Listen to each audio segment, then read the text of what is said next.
unraveling the unconventional is something that all of us are looking at, and I'm sort of going from the unconventional to a very, very conventional foundation. My book, Lost Wisdom of Swastika. By the way, I'm truly impressed. I walked out to use the restroom, and a student walked out to get a sign on my book, which was like, great, man, this is fantastic. I thought the youth were really interested only in Chetan Bhagat books, but great. If you're reading philosophy, that's fantastic as well. So, I'm going to talk about things which you might think is very conventional, it's very wisdom, it's very historic, but in my journey across the world, and I've done all the way from investment banking to now a rural startup, what I realized is there are foundational, fundamental truths that you cannot deny.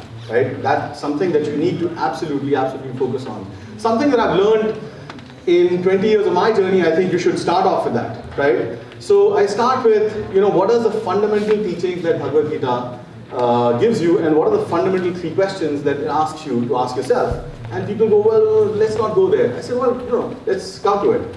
So the fundamental 3 questions that Bhagavad Gita asks you to ask yourself are, who am I? Where do I come from? And where am I going? And so everyone just goes, well, how's this useful? Well, I have to get from here to the airport. What do? I pull out Google Maps. And Google Maps has these list of things that it wants me to fill out. So it has the from address, the to address, and it wants you to select from the icon of things, right? Are you on a cycle or a bus or a tram or walking or whatnot? What are those 3 questions? They're exactly the same thing. Where address, to address, and exactly who you are. So no matter how much we change, is it Bhagavad Gita or Baba Google, the questions remain the same.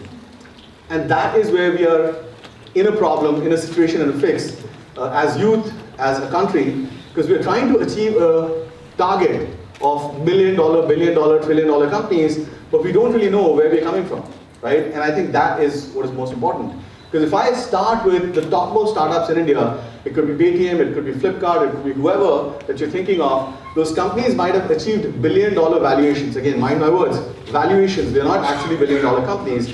They might have achieved those valuations, but what they've done or who they've got funded by is actually the most important thing. None of those companies have been funded by companies or financiers from within India. They're all funded by US, UK, China, or Japan, right?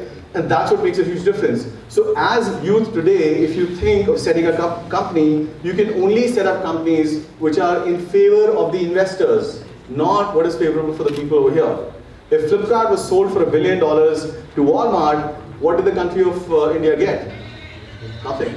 Literally nothing, right? I mean, you thought that you got discounts at Flipkart and the products that you're buying, and some of the artisans probably benefited, some of the people probably benefited. Well, that's fantastic. But today, Walmart is here to kind of take control, and what prices they decide to sell you those products at is really their will, right? That's not something that we control. So it's extremely important for us to know where we are coming from. And the reason I keep talking about my journey is because what I've been able to sort of learn is that we come from a phenomenally rich culture. It is not something that can be force-fit into a bipolar narrative which we are being tried to sort of sell. And that's where I ended up writing a book, a philosophy book on swastika. Why would someone like me write a book on swastika? What is the swastika? Why? You've seen symbols everywhere, you draw it on homes, in pujas, on cars, new building inaugurations, but nobody really tells you what exactly is that thing, right? That symbol has a very deep meaning. Right? What amazes me even more is when I tell people that a movie like Inception or Interstellar is actually based on our philosophy. So people just go, with a quizzical look, what exactly are you talking about? Well, Interstellar talks about the 4th dimension. That's exactly what the swastika is all about. It's essentially a 4-dimensional cube. And that 4-dimensional cube is about the 4 dimensions that exist in every possible sphere of life. Right? So be it in business, be it in life, that's essentially the 4-stage philosophy that Indian philosophy is all about. So it's dharma, artha, kam, moksha, it's buddhi, siddhi, vriddhi, shuddhi. I mean, it's all the 4 stages that you're talking about. That's why there are 4 Vedas, that's why there are 4 yugas. So how is it relevant for me today, right? There are essentially 4 stages of your awakened life. You're awake, you're asleep, you're dreaming, or you're none of the above or all of the above. And that 4th state is called Turiya Avastha.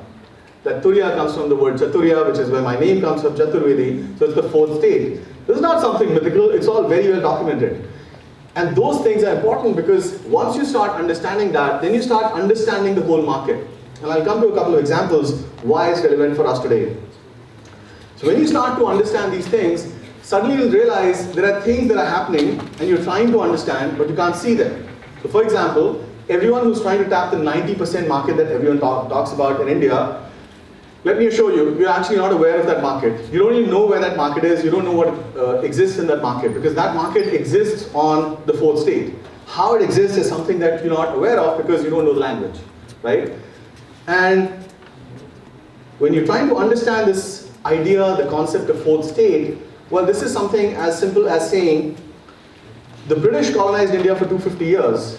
And they, after that, you had 70 years of education. It's incidental that there's a TEDx event. I'm speaking in English. You guys are able to understand English as well. But after all those years, the total percentage of Indians communicating in English is less than 5%, right? That should startle everyone. The total investment of life insurance industry made in India, which exists for 70 years in India, before that they existed when their assets were acquired by LIC. And those guys have invested in excess of $10 billion in marketing life insurance products.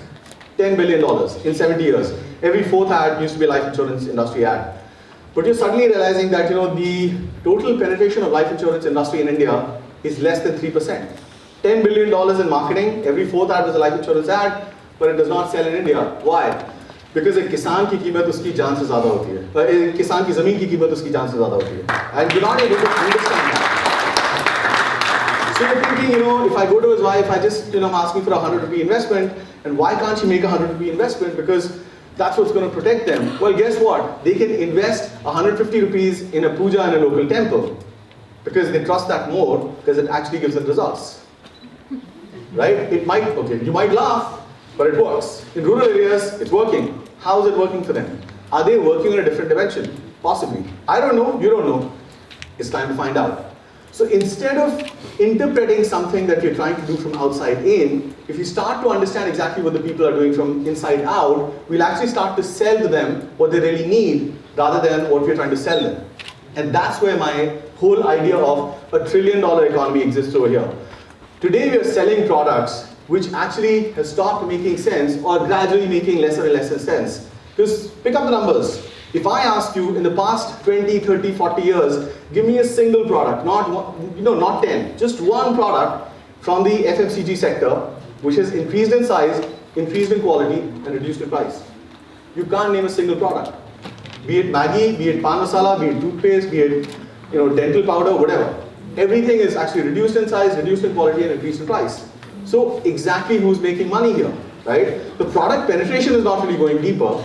It's just the spread is going out wider, so the companies are able to project more numbers, and then you have a competition like a Patanjali, which comes up and sort of sweeps the market, but then they're also in doldrums today, right? The thing is, you got to make this a producer's economy, not just a consumer's market, right? Which is why I sort of echo sentiments with what Mr. Vikasha said before this. But not completely on board with it, because I think there's a huge opportunity for making India a producer's economy, which is where the future of a lot of you people lies. Because we can't think about, again, come back to the same basic three questions. Who am I, where have I come from, where am I going? Everywhere I go, a lot of people, kids want to set up Facebook. I said, okay, fantastic. Facebook was set up in 2002 by Zuckerberg. So the guy wants to set up Facebook for Bihar. I said, well, that's really not innovation. What he did was in 2002, in Bihar, at Harvard, in Boston. The weather was different, the place was different, the context was different, internet was different, everything was different. Today, if you want to do something, you have to do something which is more relevant for India, for the context, for the place that you're in, for the people you're with, right? And I think those innovations will make a lot of difference. So in 2010, when I quit my job, and I was very excited about this whole idea of rural economy, everyone is, I started looking at the same exact way that most of the people do.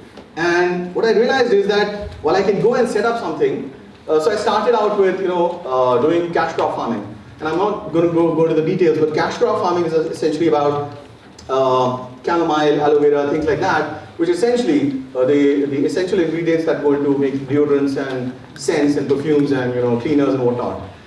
And it yields you about 4,000 rupees per month per acre. And I made that. And I thought this is a fantastic business model. So what if I could scale this?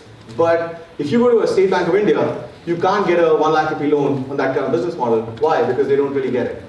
I mean, this is the stark reality of India. So Mark Zuckerberg could come down here and apply for a 1 lakh rupee loan, he'd probably get it. But if you were to present his business model of Facebook and ask for a 1 lakh rupee funding capital, he's not going to get it, right? That's unfortunately where we are stuck, because we don't really understand the roots that a bank like SBI or the financiers that are working on. Anyway, I moved on from there and I set up a rural BPO. What I realized is that this is the first all-women rural BPO, by the way, it's a world record. But I didn't start out with that, right? I went out to rural areas and we started to train people. We said, okay, great, this is what a rural BPO looks like. What do you guys think? And so, to my utter surprise, this was a Haryana village with a village with Khap panchayats. Half of them were men, half of them were women. All of the women had ghungars and their heads covered. And so after I presented, and my team was there as well, one woman walked up to me and she said, "Sir, mujhe aapke saath kaam karna hai." I said, "This is fantastic. I wasn't really expecting this. I was expecting, some youth to come up and, college kids, college graduates to come up." And she, looked fairly old, like about late 30s. So she said, no, I really understood what you were talking about and I really want to work with you. I said, fantastic. So have you studied in college? She says, no, main to 8वीं pass hu. I said, that probably will not work because we're looking for college graduates. And she says, no, but I really get the idea of what you're trying to do. Labor arbitrage, you buy cheap, sell for more, and this is where you make money, this is where we make money. I said, okay, great, so we'll give it a shot. Have you, worked on computers before? And she says, no, I've never seen computer before in my life. I said, this is going to be really tough, but you understand what I'm going to do? And she says, yeah. So we were going to go out to the next village, but we had to give a primary test to the people who will work with us. And that's where she stopped me. She said, sir, before you leave, I have to ask you a question.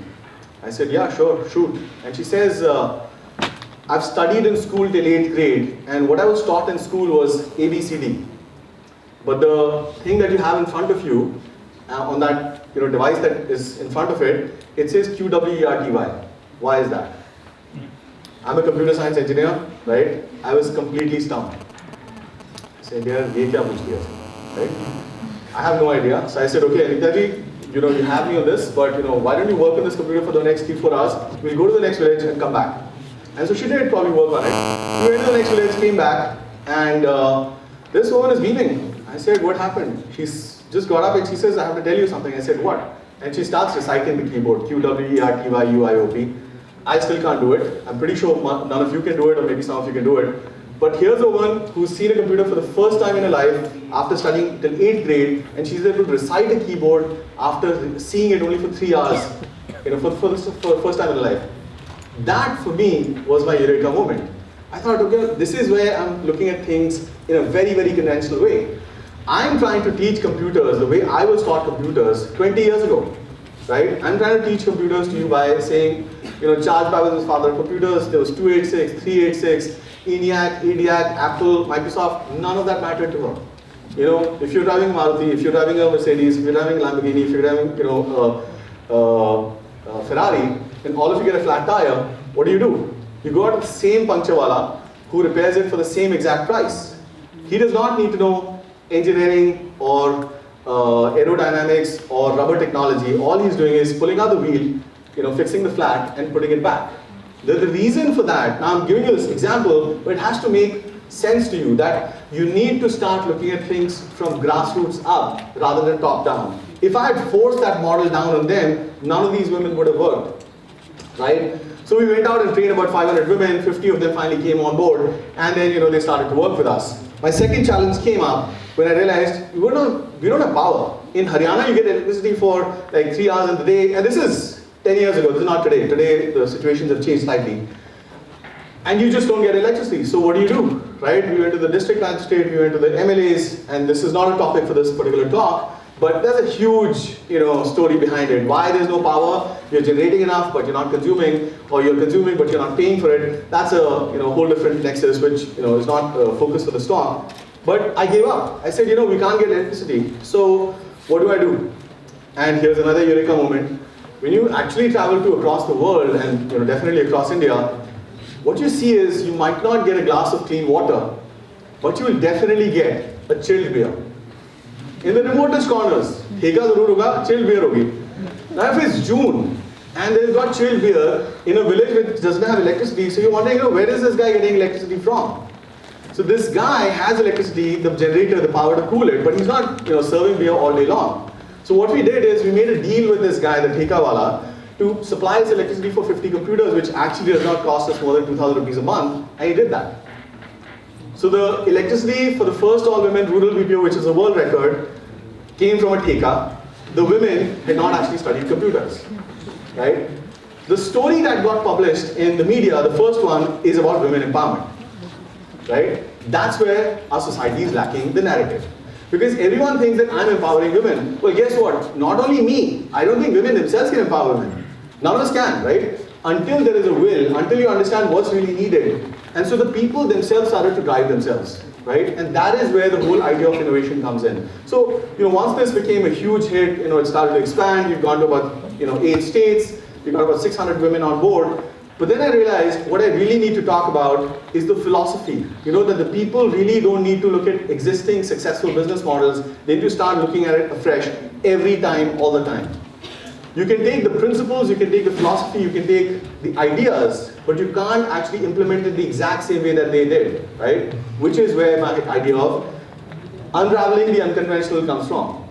That you've got to be unconventionally approached, that you've got to start looking at things afresh every moment.